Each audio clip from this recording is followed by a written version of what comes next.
ഇന്ന് നമുക്ക് രാവിലെ 9:30 മുതൽ 1:30 വരെയാണ് ക്ലാസ്. സാധാരണ 11:30 മുതൽ 1:30 വരെയാണ് ക്ലാസ്. ഇന്ന് എന്താണെന്ന് അറിയില്ല.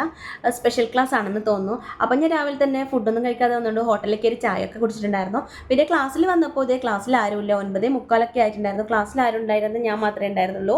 ആരും വന്നിട്ടുണ്ടായിരുന്നില്ല. 10 മണിയൊക്കെ ആവാറായി. പിന്നെ സാറ് വന്നിട്ടുണ്ടായിരുന്നു. സാറ് വന്ന് ഡെമോ ക്ലാസ് ഒക്കെ കാണിച്ചു തന്നു.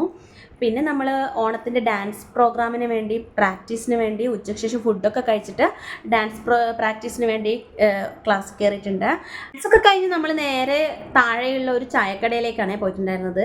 അവിടെ അത്യാവശ്യം നല്ല തിരക്കുണ്ട്. ഈ സമയത്ത് വൈകുന്നേരം ആ സമയത്ത് ഭയങ്കര തിരക്കുണ്ട്. ഞാനും ഫ്രണ്ട്സും കൂടി ചായ കുടിക്കാമെന്ന് വെച്ചിട്ട് വന്നതായിരുന്നു. കുറേ സമയം വെയിറ്റ് ചെയ്തിട്ട് ഒരു ചായ കിട്ടിയിട്ടുണ്ടായിരുന്നു. അങ്ങനെ നമ്മൾ അവിടുന്ന് ചായയും കുടിച്ച് നമ്മൾ ഓണത്തിന് ഡ്രസ്സ് നോക്കാൻ വേണ്ടിയിട്ട് പോയിട്ടുണ്ടായിരുന്നു. അവിടെ തുണിക്കടയിൽ എത്തിയപ്പോൾ അവിടെ ഫുൾ ആൾക്കാരായിരുന്നു. മെറ്റീരിയൽ വാങ്ങാൻ വേണ്ടി ബംഗാളികളുടെ കടയിലാണ് കയറിയിട്ടുണ്ടായിരുന്നത്. അവിടെ നല്ല തിരക്കായതുകൊണ്ട് ചോദിച്ചു നാളെ വരാമെന്ന്. അപ്പോൾ ഇന്നത്തെ വീഡിയോ ഇത്രയുള്ള വീഡിയോ ഇഷ്ടമായവർ ലൈക്ക് ആൻഡ് സബ്സ്ക്രൈബ്. ബൈ.